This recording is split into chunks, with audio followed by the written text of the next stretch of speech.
नया पाठ पढ़ेंगे सममितता यानी सममित जिसे कहते हैं सिमेट्रिक।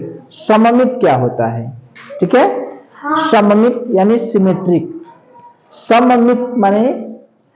सममित माने होता है एक जैसा। तो एक जैसा में कैसा एक जैसा? जैसे आप लोग प्रतिदिन सुबह उठने से पहले ज्यादातर लोग शीशे में अपना मुंह देखते हैं। देखते होंगे ना, नहाने के बाद या बाल झाड़ते समय या क्रीम लगाते समय या अपना चेहरा देखने के लिए कहीं दाग है, धब्बा है, क्या है। तो वो शीशे में ऐसी क्या खासियत है कि जैसा हमारा चेहरा है उसी को वो उसमें दिखा देता है। जैसे ऐसे हम अपना चेहरा तो देख नहीं पाएंगे, देख लेंगे क्या? लेकिन ये शीशा एक ऐसा यंत्र है, जैसे पहले जमाने में शीशा तो रहता नहीं रहा होगा, लोग अपना मुंह कैसे देखते रहोगे? दूसरे को देखकर वो बताते होंगे कि देखिए आपके मुंह पर ये हुआ, तो एक अंदाजा लगाते थे। लेकिन आज अगर इधर का कोई व्यक्ति शीशा देखेगा तो उसका चेहरा जैसा ये है हूबहू इसमें दे जाएगा, यानी एक चेहरा दो बन जाएगा ना। कभी कभी तो देखते हैं कई जो शीशा है तो वही चेहरा हर शीशा में दिखने लगता है, तो कई चेहरे बन जाते हैं। तो शीशा करता क्या है? शीशा का मतलब, इस शीशे को हम लोग विज्ञान की भाषा में, गणित की भाषा में कहते हैं दर्पण। क्या कहते हैं? दर्पण। तो ये दर्पण करता क्या है? दर्पण के सामने जो वस्तु रखी जाती है ठीक हूबहू उसी आकृति को वह दिखा देता है, उसी का उल्टा दिखाता है। दर्पण क्या करता है? इस आकृति का उल्टा कर देता है, इस आकृति को उल्टा कर देता है। उल्टा प्रतिबिंब बनाती है। ठीक है। दर्पण उस वस्तु का उल्टा प्रतिबिंब बना देती है। जैसे अगर ए को देखेंगे, ए को दर्पण में देखेंगे तो इस दर्पण में ए इसी तरीके से दिखाई देगा ना। अगर इस दर्पण में यन को देखेंगे तो यन कैसे दिखेगा? ये इधर दिखेगा, ये वाली लाइन, और एक लाइन ऐसे दिखेगी और ये ऐसे दिखेगी। इसमें तो नहीं समझ में आ रहा है कि उल्टा है, और इसमें तो समझ में आ रहा है कि ये उल्टा है। दिख रहा है ना?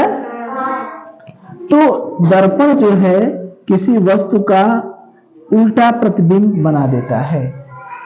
तो जो वस्तु दर्पण में हूबहू उसी तरीके की दिखाई देती है वह आकृति जो है सममित आकृति होती है। कौन सी आकृति होती है? सममित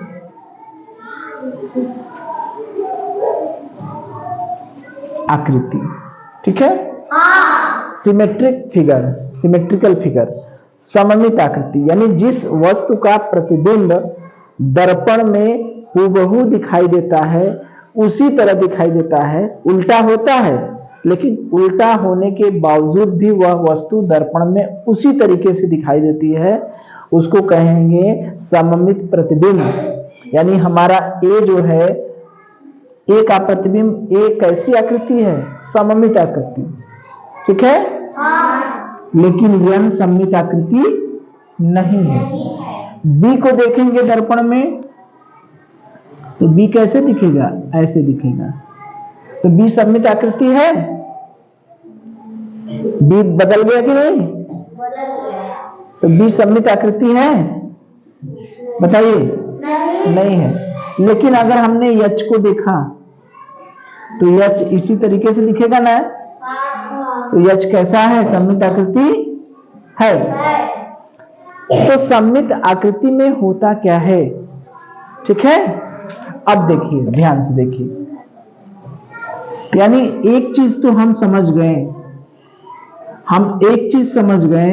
कि किसी वस्तु का प्रतिबिंब अगर दर्पण में ठीक वैसा ही दिखता है जैसी कि वस्तु है, तो वह आकृति कैसी हो दिखाई देगी? सममित। इतना तो बात समझ में आ गया होगा कि अगर किसी वस्तु को दर्पण में हम देखें, वस्तु हूबहू उसी तरीके से दर्पण में दिखाई देती है जैसे बाहर है, उसी तरह से दर्पण के अंदर दिखाई देती है ना, दर्पण में दिखाई देती है। देखते हैं तो ऐसा लगता है कि जो हम अपना चेहरा देखते हैं, लगता है दर्पण के पीछे चेहरा है ना? लगता है ना? तो वो जब हम लोग दर्पण पढ़ेंगे भौतिक विज्ञान में, दर्पण पढ़ेंगे विज्ञान में, तो दर्पण में वो चीज पढ़ाया जाएगा कि वो चीजें क्यों सीधी दिखाई देती है, कहाँ उसका प्रतिबिंब बनता है, कितनी दूर पर बनता है। जितनी दूर से हम देखते हैं उतना दूर बनता है, जितना पीछे जाएंगे प्रतिबिंब भी पीछा होते जाएगा, आगे जाएंगे प्रतिबिंब भी आगे होते जाएगा। चलता है प्रतिबिंब, देखते हैं कि नहीं? शीशा में देखते होंगे, जैसे हम हिलते हैं वैसे प्रतिबिंब भी हिलता है। तो अब देखिए, सममित प्रतिबिंब हमारा ए है कि नहीं, मुझे बताइए। सममित प्रतिबिंब ए है कि नहीं? है। हम अपने आंख को देखें, आंख हमारा दो है? तो क्या ऐसा नहीं लगता कि इस आंख को, दोनों आंखों के ठीक बीच में अगर हम दर्पण रख दे तो इस आंख का प्रतिबिंब उस आंख पर जो बनेगा उस आंख को ढक लेगा? नहीं समझे बात को? अब देखिए, ये हमारा ए सममित प्रतिबिंब है कि नहीं? सममित है कि आकृति है कि नहीं? है। अगर हम ए को बीच में कोई ऐसी रेखा खींचे जो उसको दो बराबर भागों में बांट दे, ए को कहां बांट दे? दो बराबर भागों में, ठीक है? अब देखिए, अगर ए के बीच में, ए सममित आकृति है, इतना तो हम समझ गए। सममित आकृति के बीचों बीच हम एक रेखा खींच सकते हैं। वह रेखा क्या करेगी कि उस आकृति को दो बराबर भागों में बांट दे। देखिए, अगर यहां से हम खींचेंगे, ध्यान से देखिए, तो क्या यह दो बराबर भागों में कटा? दो बराबर भागों में बटा यह आकृति? एक भाग इधर है, एक भाग इधर, दोनों बराबर हुए? दोनों बराबर तो हुए नहीं। एक भाग इतना हो गया और दूसरा भाग इतना हो गया, दोनों बराबर है? नहीं हुआ।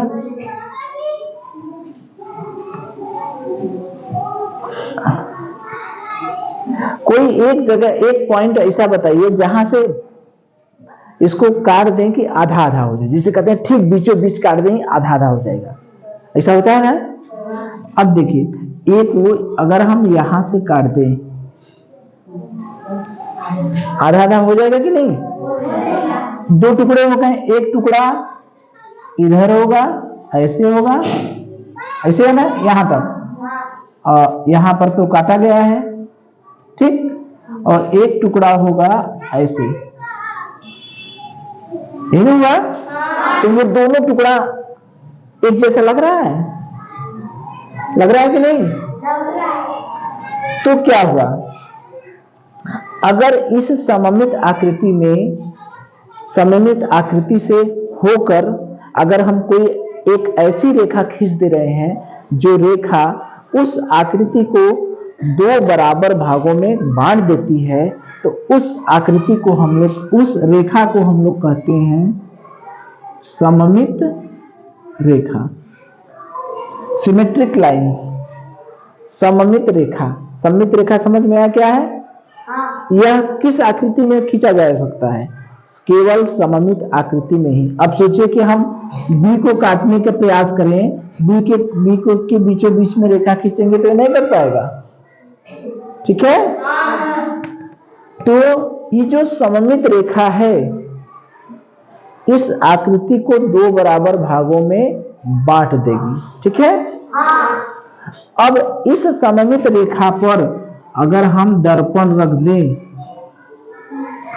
इस सममित रेखा को पर अगर हम दर्पण रख दें, दर्पण का निशान देखिए इस तरह से होता है, ऐसे लाइन खींच के ऐसे कर दिए तो ये निशान हो गया किसका?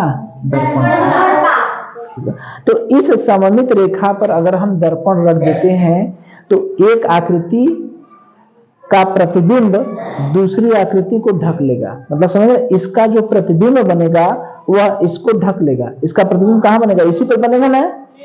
ये इधर चला जाएगा और ये इधर चला जाएगा। बात समझ रहे हैं?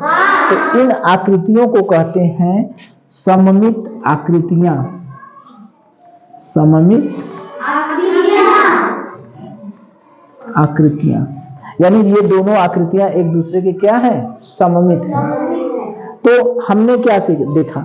सममित आकृतियों को देखा, सममित रेखा को देखा, कौन आकृति सममित है, कौन आकृति सममित नहीं है, ये भी देखा। तो सममित आकृति का मतलब ऐसी आकृति जिसका प्रतिबिंब उसी तरीके से दर्पण में दिखे, उसी को कहते हैं ना। या ऐसी आकृति जिसके अंदर से एक ऐसी रेखा खींच दे जो उस आकृति को दो बराबर भागों में बांट दे, यानी एक का प्रतिबिंब दूसरे पर बन जाए। बात समझ में आई? तो इस एक सममित आकृति हमने क्यों कहा? ए को, ए जो आकृति थी, इस ए आकृति को सममित आकृति क्यों कहें? समझ गए? क्यों? क्योंकि इसके अंदर से, इसके बीच से एक ऐसी रेखा खींची जा सकती है जो इसको दो बराबर भागों में बांट सकती है। अगर हम सममित रेखा पर दर्पण रख दें तो एक का प्रतिबिंब दूसरे पर बन जाएगा। ठीक है? अब इस तरह से ABCD अगर अंग्रेजी के अक्षर में चले तो हमें कई आकृति मिलेगी। A मिलेगा, B नहीं मिलेगा, C नहीं मिलेगा, D नहीं मिलेगा, E नहीं मिलेगा, F नहीं मिलेगा, G नहीं मिलेगा, H मिलेगा। ठीक है? M मिलेगा, M में भी बीच में काट सकते हैं। ठीक है? O मिलेगा, O को भी बीच में काट देंगे, बराबर भागों में कर देंगे। ठीक है? तो इस तरह से अंग्रेजी में कुछ आकृतियां ऐसी हैं जो सममित आकृतियां बनाती हैं। जैसे प्रश्न आ गया कि निम्नलिखित में कौन सी आकृति सममित है, कौन सी नहीं है। सबको मिक्स करके दे दिया ABCD का अक्षर। तो कैसे देखेंगे? इसमें से काटेंगे, दो बराबर भाग कट गया, A है। इसमें से काटेंगे, दो बराबर भाग कट गया। या एक को दर्पण से ढक लीजिए, दूसरा उसका प्रतिबिंब बन जाएगा। जैसे H कैसे होगा? H को काटेंगे तो एक आकृति ये बनेगी, दर्पण में देखेंगे तो दूसरी आकृति ये बनेगी। इसका प्रतिबिंब ये है कि नहीं?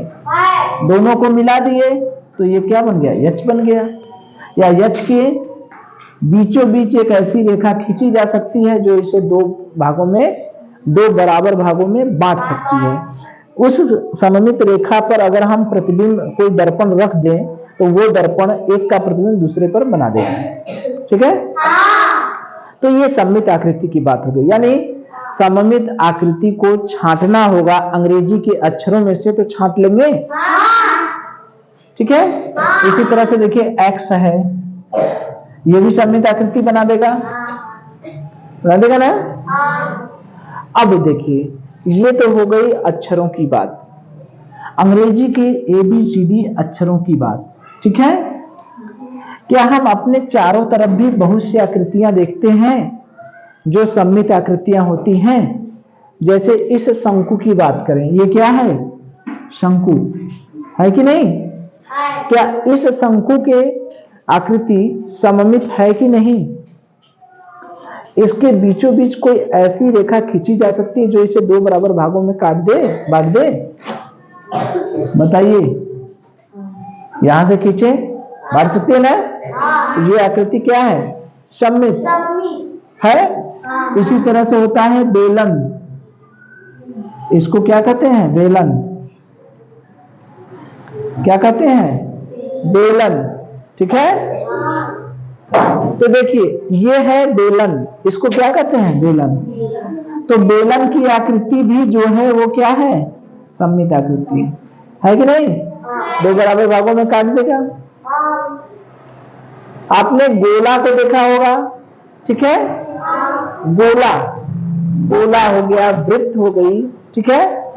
या वृत्त की आकृति जो है 2D आकृति में बात करें तो ये वृत्त है, ये भी तो दो बराबर भागों में बढ़ जाएगा। इधर का भाग आधा, इधर का भाग आधा, ठीक है। अब देखिए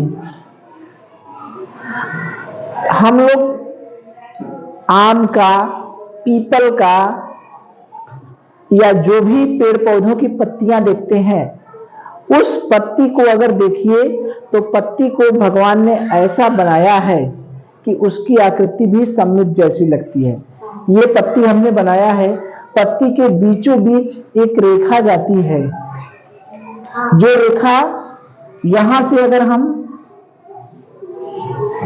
उसको अलग कर दें, फाड़ दें, तो जितना भाग इधर है उतना भाग उधर, जैसी आकृति इधर है वैसी आकृति इधर होती है कि नहीं? पत्ती को सभी लोग देखे हैं, चाहे आम की पत्ती हो, पीपल की पत्ती हो या किसी की भी पत्तियां हो, उसकी दोनों तरफ की आकृतियां, दोनों ओर की आकृतियां एक जैसी होती हैं।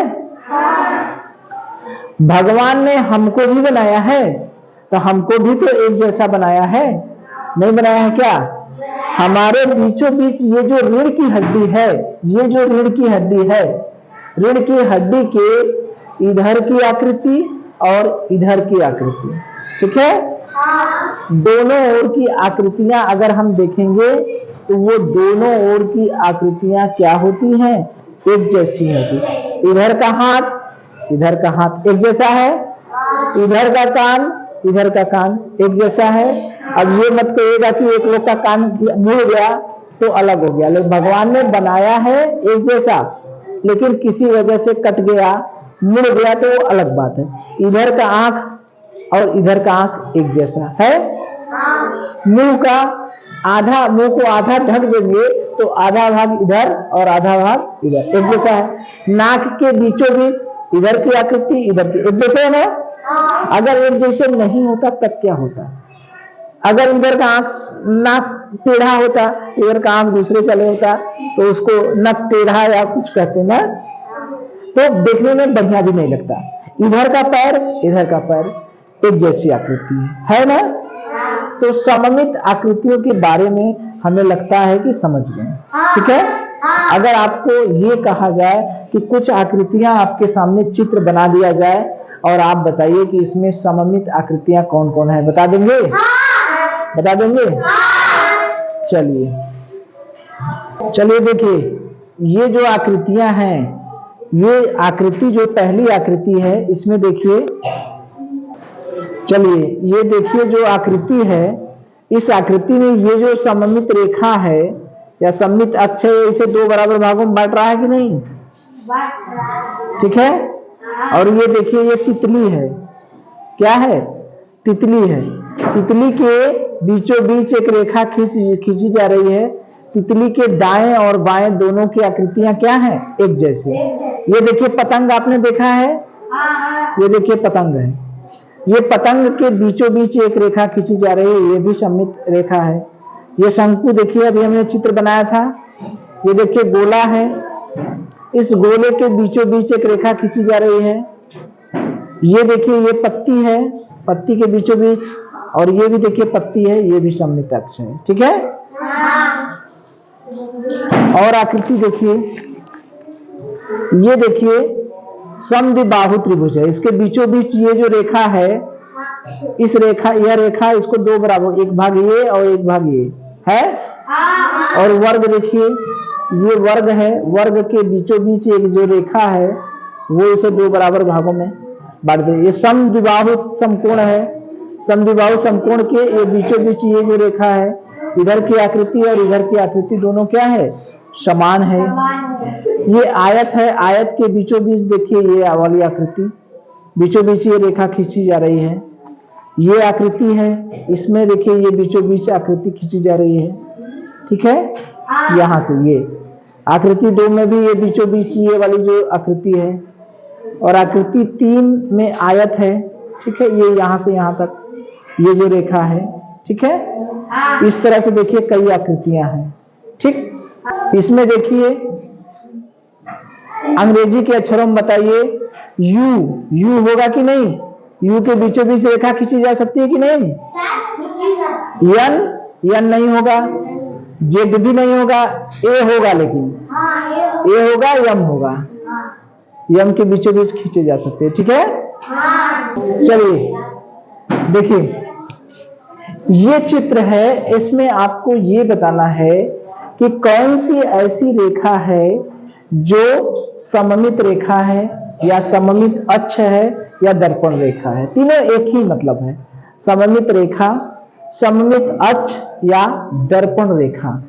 तो सममित अक्ष के बारे में हम लोग ये देखे हैं कि ऐसी रेखा जो उस आकृति को दो बराबर भागों में काट दे, यानी उस रेखा के ऊपर अगर दर्पण हम रख दें तो एक प्रतिबिंब दूसरे को ढक ले, एक प्रतिबिंब जो बनेगा वह उस आकृति को क्या करे, ढक ले। ठीक है, चलिए तो यहां पर बताइए कौन सा रेखा होगा? ई एफ, एक ये रेखा हो सकती है या एक ये हो सकती है जी एच, ये दो रेखा हो सकती है, एक बीचों बीच रेखा ये है और एक ये है। तो कौन सी रेखा इसमें है जो सममित रेखा होगी या सममित अक्ष बनाएगी? ई एफ या जी एच, बीचों बीच यही दो रेखा है। तो ई एफ को अगर हम खींचते हैं तो एक आकृति दूसरे का प्रतिबिंब बना देगी, जैसा इधर है वैसा इधर दिख रहा है, तो ये आकृति सही है। अगर मान लीजिए हम ऐसे करते हैं तब देखिए इधर कम है इधर ज्यादा है, प्रतिबिंब बनना ही नहीं बन पाएगा, ढक नहीं पाएगा, तो कौन सा होगा? ये होगा, ई एफ होगा, जी एच नहीं होगा। ठीक है, चलिए इसमें देखिए एक आयत है, इसमें बीचों बीच या तो जी एच हो सकता है या तो ई एफ ई हो सकता है। कौन होगा? इस जी एच रेखा को अगर हम खींच दें तो इधर की आकृति और इधर की आकृति दोनों प्रतिबिंब हैं, बताइए, तो जी एच हो गया। अगर एफ ई को ले लें, एफ ई यहां से कर दें तो क्या ये आकृति ऊपर की आकृति और नीचे की आकृति दर्पण प्रतिबिंब बना देगी? बनाएगी नहीं? एक जैसे लग रहे हैं कि नहीं? तो ये भी है। तो यहां पर दो अक्ष हैं, यहां पर कितने हो गए? दो सममित रेखाएं कितनी हैं? ई एफ भी, जी एच भी है और ई एफ भी है, दोनों है। ठीक है, सही है। चलिए अब इसमें बताइए, देखिए ये आकृति है, ठीक है, इस आकृति में बीचों बीच रेखा, जो भी हम रेखा खींचेंगे वो रेखा उस आकृति के बीचों बीच होकर जानी चाहिए, तभी ना दो बराबर भागों में बांटेगी। अगर हम कहें कि इस कमरे को के बीचों बीच रेखा खींचिए, तो या तो बीचों बीच ऐसे खींचेंगे या तो ऐसे खींचेंगे या तो ऐसे खींचेंगे, ऐसे नहीं खींचेंगे, किनारे से नहीं खींचेंगे। तो देखिए दो लाइन है बीचों बीच, एक है बी लाइन, बी रेखा और एक है एडी रेखा। तो क्या बी रेखा इस आकृति को, जब बी रेखा लेंगे तो इधर की आकृति और इधर की आकृति समान हो रही है, एक जैसी हो रही है? बताइए, इस बी रेखा को देखिए, अगर यहां पर हम दर्पण प्रतिबिंब रख दें तो ये आकृति और ये आकृति एक दूसरे को ढक लेगी? नहीं, तो ये होगा नहीं होगा। एडी को देखें, अगर एडी पर हम दर्पण रख ले तो क्या ये आकृति इसको ढक लेगी? ढक ले रही है, तो ये क्या होगा? ये सममित रेखा होगा। ठीक है, चलिए देखिए ये वाला तो हम लोग देख लिए, सममित अक्ष को पहचान कर नाम लिखना था, पहली आकृति, दूसरी आकृति और तीसरी आकृति। अब अगला प्रश्न है, निम्नलिखित में कितने सममित अक्ष होंगे? किसमें? समबाहु त्रिभुज में, समद्विबाहु त्रिभुज में, वर्ग में, समचतुर्भुज में और वृत्त में। तो एक एक करके हम लोग सबको देखें। कह रहा है कितने सममित अक्ष होंगे। पहले समबाहु त्रिभुज की बात कर रहा है। किस त्रिभुज की बात कर रहा है? समबाहु त्रिभुज की बात कर रहा है। ठीक है। समबाहु त्रिभुज में कितने सममित अक्ष होंगे? तो समबाहु त्रिभुज कैसा होता है? ऐसा त्रिभुज जिसकी समबाहु यानी समान भुजाओं वाली, इसके पहले हम लोग त्रिभुज ही पढ़ रहे थे। तो समबाहु मतलब ऐसा त्रिभुज जिसकी तीनों भुजाएं क्या हो? बराबर हो। जिसकी तीनों भुजाएं क्या हो? बराबर हो। तो ए बी सी, ठीक है। थोड़ा बहुत इधर उधर होगा तो परेशान मत होइएगा, ठीक है। तो देखिए यहां से एक रेखा हम खींच सकते हैं ऐसे, ये इसको एडी, ये इसको दो बराबर भागों में काट सकते हैं कि बांट देंगे, रहे कि नहीं? बांट देंगे। और एक ऐसे भी खींच सकते हैं, ये भी दो बराबर भागों में बांट देंगे, क्योंकि सब बराबर हैं। ये इसको आधा करेगा, ये इसको भी आधा करेगा। तो ये जो रेखा है, ये रेखा इसको जितना ऊपर का है उतना नीचे का है, ठीक है। एक और खींचा जाएगा, ये भी देखिए ऊपर का। अगर इस रेखा को देखें, एडी रेखा को देखें, तो इधर की आकृति इधर की आकृति समान है कि नहीं? तो एडी सममित अक्ष है कि नहीं है? बी रेखा को देखें तो बी रेखा में जिधर जितनी आकृति इधर है उसी तरह की आकृति ऊपर है कि नहीं है? तो बी ई भी हो जाएगा। और सी एफ को देखें, ये वाली आकृति जैसी आकृति नीचे है ठीक उसी तरह की आकृति ऊपर है, तो ये भी हो जाएगा, यानी सी एफ भी हो जाएगा। तो इसमें टोटल कितने हुए? 3। कितने सममित अक्ष हुए? 3। यानी समबाहु त्रिभुज में कितने सममित अक्ष होंगे? 3। त्रिभुज से शीर्ष से इस भुजा पर लंब डाल दिए, ये हो गया एडी। बी से लंब डाल दिए दूसरी भुजा पर, ये भी हो गया बी। और सी से डाल दिए सी एफ। तो ए बी, बी और सी एफ, ये 3 जो है सममित अक्ष हैं या सममित रेखा हैं, ठीक है। दूसरा क्या है? समद्विबाहु त्रिभुज। अब देखिए समद्विबाहु त्रिभुज क्या होता है। अब दूसरा कह रहा है समद्विबाहु त्रिभुज।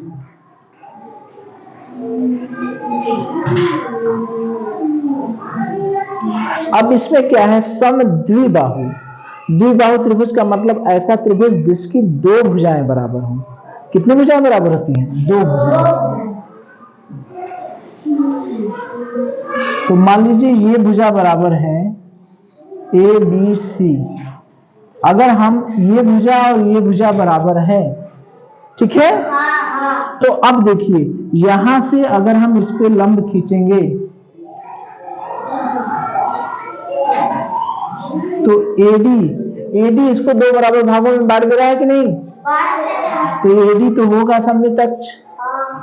लेकिन अगर हम बी से सी पर खींचेंगे तो ये इसको 2 बराबर भागों में बांटेगा। देखिए ये भुजा बराबर है, ये भुजा बराबर नहीं है। समबाहु त्रिभुज में ये भी भुजा बराबर थी, तब तो इधर की भुजा बराबर थी। लेकिन ये जो अगर हम यहां पर खींचेंगे तो ये भुजा और ये भुजा कभी भी बराबर होंगी नहीं, बराबर होंगी। तो क्या बी होगा? बी होगा? नहीं होगा। अगर सी एफ की बात करें तो फिर वही बात देखिए, ये भुजा और ये भुजा कभी बराबर होंगी नहीं है, क्योंकि ये भुजा और ये भुजा बराबर है। समद्विबाहु त्रिभुज में कितनी भुजाएं बराबर होती हैं? 2 भुजा। तो सी एफ भी नहीं होगा, तो केवल एक।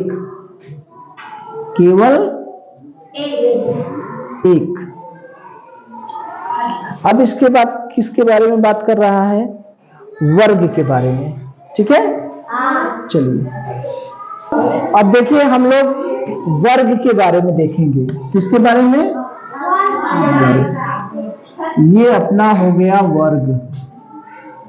वर्ग में चारों भुजाएं क्या होती हैं? बराबर होती हैं। ये भुजा, ये भुजा, ये भुजा, ये भुजा, ये चारों भुजाएं क्या होती हैं? बराबर होती हैं। ए बी सी डी, ठीक है। तो वर्ग के बीचों बीच कितने अक्ष खींचे जा सकते हैं? हमको ये बताना है कि सममित अक्ष की संख्या कितनी हो सकती है। एक तो देखिए ठीक बीचों बीच यहां से खींचेंगे, खींच सकते हैं ना, A B C D E F हो जाएगा कि नहीं? एक इधर से खींच सकते हैं, जी एच हो जाएगा कि नहीं?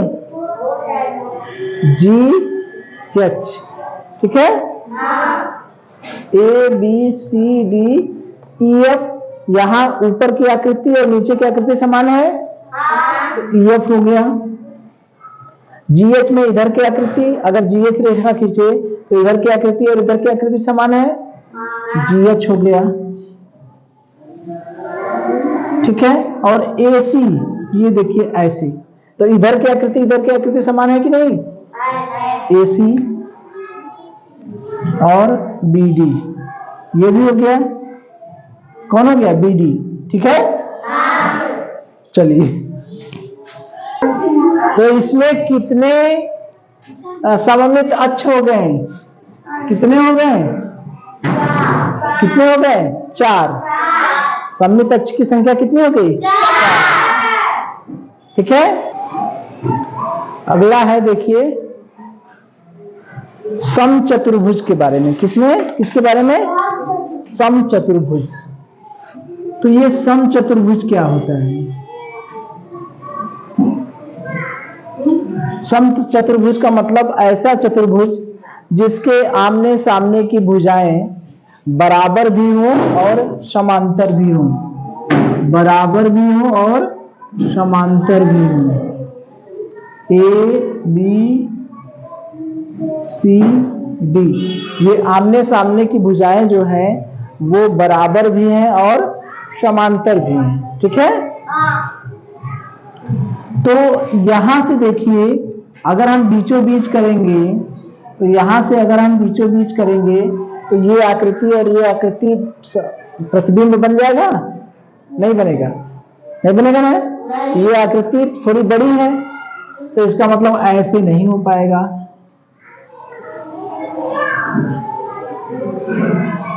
तो अगर हम ऐसे करें तब ये आकृति और ये आकृति एक दूसरे को ढक लेगी, एक जैसी लग रही है कि नहीं, लग रही है। तो AC हो जाएगा। अगर BD की बात करें इसकी, तो ये भी आकृति एक दूसरे से मिलती जुलती है कि नहीं। यहां पर अगर दर्पण रख दें तो इधर की आकृति और उधर की आकृति मैच कर रही है, कर रही है। तो ये BD हो गया, यानी यहां पर कितने हो गए, 2। कितनी रेखाएं खींची जा सकती हैं, 2। अब हम बात कर लें वृत्त की। अब किसकी बात होगी, वृत्त की। तो वृत्त के बारे में तो हम सभी लोग जानते हैं। वृत्त को आधा आधा काटना है तो ये भी व्यास होगी, नहीं होगा, ये भी रेखा काट सकती है आधा आधा भाग में, ऊपर का भाग नीचे का, ये भी काट सकती है, ये भी काट सकती है। इस तरह से कितना खींची जा सकती है, अपरिमित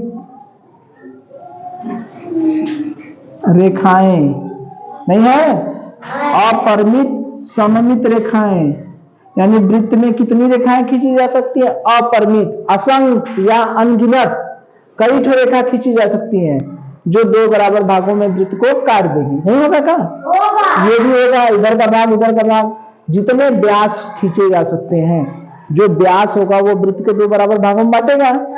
तो एक वृत्त के अंदर कितने व्यास खींचे जा सकते हैं, असंख्य, अपरिमित, ठीक है। तो ये हो गया वृत्त।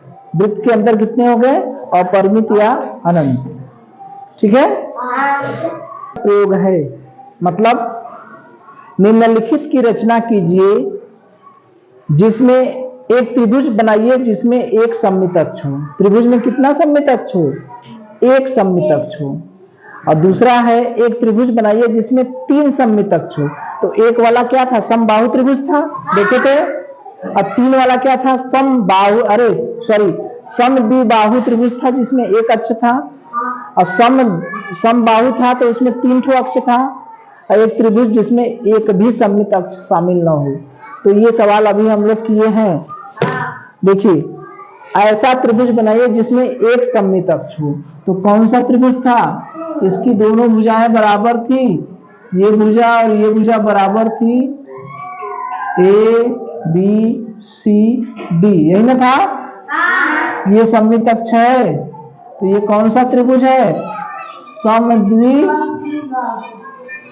समद्विबाहु त्रिभुज, ठीक है, जिसमें 3 सममित अक्ष था। तो अभी हमने देखा कि समबाहु त्रिभुज हमने खींचा, उसमें 3 ठो अक्ष था। समबाहु त्रिभुज में कुछ याद आ रहा है? समबाहु त्रिभुज में 3 सममित अक्ष थी, 1 2, ये देखिए हमारा थोड़ा सा समबाहु नहीं बना। समबाहु में तीनों भुजाएं क्या होंगी? बराबर होंगी, 1 2 3, ए बी सी, एक अक्ष ये वाला एडी, दूसरा बी और तीसरा का सी एफ, ठीक है। तो समबाहु त्रिभुज होगा तो इसमें 3 अक्ष होगा। और ऐसा कह रहा है कि एक त्रिभुज बनाइए जिसमें एक भी सममित अक्ष न हो, कोई सममित अक्ष न हो, तो विषम बाहु त्रिभुज बना दीजिए। विषम बाहु त्रिभुज का मतलब त्रिभुज की तीनों भुजाएं बराबर न हो, कोई भी भुजा बराबर न हो, ऐसे ही आन का तान बना दीजिए। अब इसमें कौनो सममित अक्ष नहीं होगा, कैसे हम खींचेंगे? ये बराबर नहीं होगा, इधर खींचेंगे, तीनों भुजाएं बराबर नहीं है, तो कोई भी अक्ष नहीं होगा जो मिलेगा। इधर से खींचेंगे तब वो नहीं होगा, इधर से खींचेंगे तब वो नहीं होगा, होगा नहीं होगा। ये और ये एक जैसे नहीं है, और एक इधर से खींचेंगे तब भी ये और ये एक जैसे नहीं है, इधर का और इधर का, यानी इसमें कोई भी सममित अक्ष नहीं है, कोई भी सममित अक्ष नहीं है, ठीक है। ये हो गया। अगला प्रश्न है षष्ठभुज खींचकर, एक षष्ठभुज खींचिए। चलिए अगला देखिए, एक षष्ठभुज बनाना है। क्या बनाना है? षष्ठभुज। षष्ठभुज मतलब ऐसा त्रिभुज जिसमें 6 भुजाएं हों। षष्ठभुज किसे कहते हैं? ऐसा त्रिभुज, ऐसे आकृति, ऐसी आकृति जिसमें 6 भुजाएं हो। षष्ठभुज, समषष्ठभुज खींचना है। समषष्ठभुज का मतलब ऐसी आकृति जिसमें सभी भुजाएं बराबर हो, ठीक है, यानी 6 भुजाएं हो और वो 6 की 6 भुजाएं क्या हो? बराबर हो। 6 की 6 भुजाएं क्या हो? बराबर हो। तो इसमें ये देखिए, एक आकृति, एक रेखा खींचेंगे, ठीक है, 2 खींचेंगे, 3 खींचेंगे, कितना हुआ? 1 2 3 4 5 6, तो 3 रेखाएं हो रही हैं। कितनी रेखाएं हो रही हैं? 3, ठीक है। तो ये देखिए 3, इसमें से कितनी आकृति है, कितनी रेखा है? 3, ठीक है। चलिए